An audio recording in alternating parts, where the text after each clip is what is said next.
علی کی زندگی آئینہ ہے تا صبح قیامت آنے والی زندگی کی. علی کی زندگی آئینہ ہے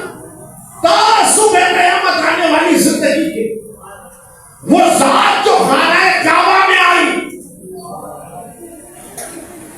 47 ہجری مسائل نہیں ہے 19ویں ماہ رمضان کا شہر علی کی اٹھتی ہوئی زمین اقدس ابن ملجم کی گرتی ہوئی تلوار فضائے کون میں یہ صدا گونجی فزتو برب الکعبہ رب کعبہ کی قسم آج میں کامیاب ہو گیا. علی نے قیامت تک آنے والے انسان کو راستہ بتایا. قیامت تک آنے والے انسان کو راستہ بتایا کہ جو ان اللہ کی راہ پر زندگی کو ڈال دے, جو ان اللہ کی راہ پر زندگی کو ڈال دے, اس کی ملکیت, اس کے تصرف, اس کے حق استحقاق کو تسلیم کرے تو وہ میری مرضی نہیں اس کی مرضی سے چلتا ہے. وہ میری مرضی نہیں اس کی مرضی سے چلتا ہے. تو علی نے آئینہ بنایا اور اس آئینے میں قیامت تک آنے والا انسان اپنی زندگی کے گیسوؤں کو سنوار لے. کہ علی نے بتایا دیکھو ایک ہی انسان ملا کہ جس نے شان سے کہا فزتو برب الکعبہ, رب کعبہ کی قسم آج میں کامیاب ہو گیا. زندگی کو اس کا ہدف بتایا کہ مالک میں نے تیری ملکیت میں بددیانتی نہیں کی, مالک میں نے تیرے تصرف, تیرے حق استحقاق کو مجروح نہیں کیا, مالک میں نے تیرے تصرف, تیرے حق استحقاق کو مجروح نہیں کیا. تکبیر بلند کی تو تیرے لیے,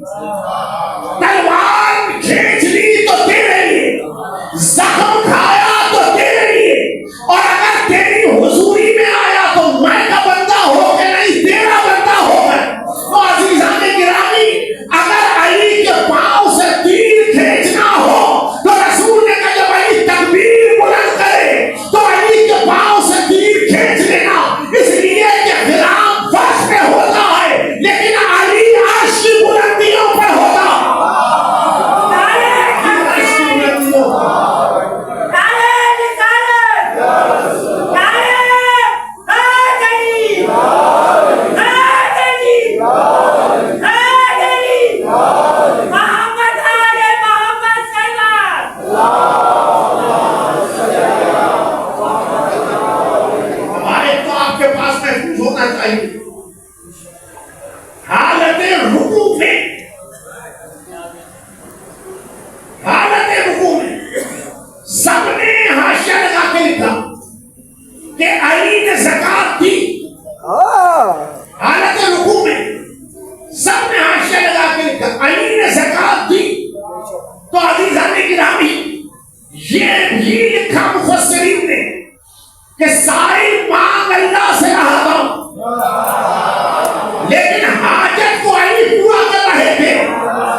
دین پر قیام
Jaman kali kali. Ba bapa. Ya bos, ya bos. Ba bapa. Ya bos, ya bos. Ba bapa ya. Ba bapa. Ya bos, ya Nare Hadari. Muhammad Ali Muhammad Jalwan.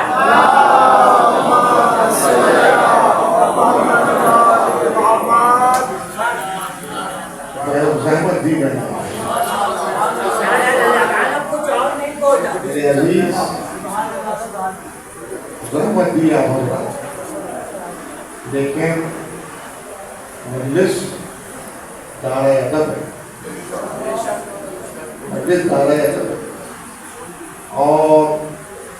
اس دارِ ادب میں جو آئینہ زندگی کے گرسوئے پریشان کو سنوارتا اسے علی ابن ابی طالب ہے اسے علی ابن ابی طالب ہے جب علی سے نگاہ ہٹی حیات کے گریسو پریشان ہو جب علی سے نگاہ ہٹے حیات کے گریسو پریشان ہوں گے 11 ہجری سے لے کر 260 ہجری اور 260 ہجری سے لے کے 310 ہجری تک کا سفر طے کر دیجیے میرے عزیز کلمہ تو پڑھا گیا نمازیں تو پڑھی گئی روزے تو رکھے گئے زکوٰۃ بالجبر وصول کی گئی قرآن تلاوت کیا گیا لیکن جب رخ علی سے ہٹ گیا تو ملت الجھ کے رہ گئی یعنی 260 ہجری تک تو ملت اصول بھی نہ بنا سکتی زندگی بغیر اصول کے نہیں گزرتی 260 ہجری تک تو ملت اصول بھی نہ بنا سکتی میرے عزیز 310 ہجری کے بعد ملت کے پاس اصول آئے اور وہ بھی جب رخ علی سے انحراف کر کر آئے تو اصول آج بھی آپ کے پیش نگاہ ہے کہ جس نے آج بھی دین کی بنیادوں کو متزلزل کیا یعنی بنیادی عقیدہ توحید وہی محکم نہیں بنیادی عقیدہ توحید وہی محکم نہیں لیکن آپ کے پاس آئینہ تھا جس نے قدم بڑھایا توحید کو دارۂ اشتباہ سے نکال کر دارۂ محکم کے اندر لایا شہزادی دربار میں آئی شہزادی دربار میں چند دنوں بعد ہی یہ مشاہدہ تھا کہ حیات دارۂ ادب سے باہر نکل گئی تو شہزادی مقام فدق پہ آئی حیات کو دارۂ ادب میں قیام دے گئی دارۂ ادب کا قیام چوتھی منزل پر علی آئے منبر کوفہ پر فقط کس لیے کہ دارۂ ادب میں حیات قیام حسن وہی ہی اپنے جد میں سلو کر رہے تھے فقط اس لیے کہ حیات دارۂ ادب کے اندر آ کر قیام کر جائے حسین منزل قیام میں آئے تھے فقط اس لیے کہ حیات دارۂ ادب میں آ کر قیام کر جائے ایک شب عاشور اور اس ایک شب عاشور کو تمثیل بنایا قیامت تک کے لیے تو ایک گوہر حسین کی نگاہوں میں آیا اور حسین کھینچ کر اسے لائے تو اس میں حیات کو دارۂ ادب کے اندر قیام دی میرے عزیز اقتدار مسئلہ ان کا ہے کہ جو دارۂ ادب کے باہر کھڑے لیکن جو امین ہے دارۂ ادب کے یہ اقتدار ان کا مسئلہ نہیں یہ اقتدار ان کا مسئلہ صحبتیں جھیلی منزل امتحانات کو سر کیا فقط اس لیے کہ حیات دارائے ادب میں حیات دارائے ادب میں اس کے لیے حسین نے بھرا گھر لگایا اس کے لیے حسین نے بھرا گھر لگایا میرے عزیز بس یہاں سے سن لو یہاں سے سن کہ قیامت تک جو بھی اپنے آپ کو سادات کہے گا تو اسے نسبت فقط ایک ہی بیوی سے اسے نسبت فقط ایک ہی بیوی سے تو اندازہ تو لگاؤ کہ جس کی نسل کو ختم کرنے کی جو شروع تھی آج اس کی نسل دنیا میں پھیلی آج اس کی نسل دنیا میں پھیلی امتحانات دیے ہیں امتحانات دیے مسائل و آلام سے حیات کو گزارا ہے اور سب ترین مسائل زندگی میں درپیش آئے لیکن کہیں سر جھکا نہیں سر ہمیشہ بلند ہے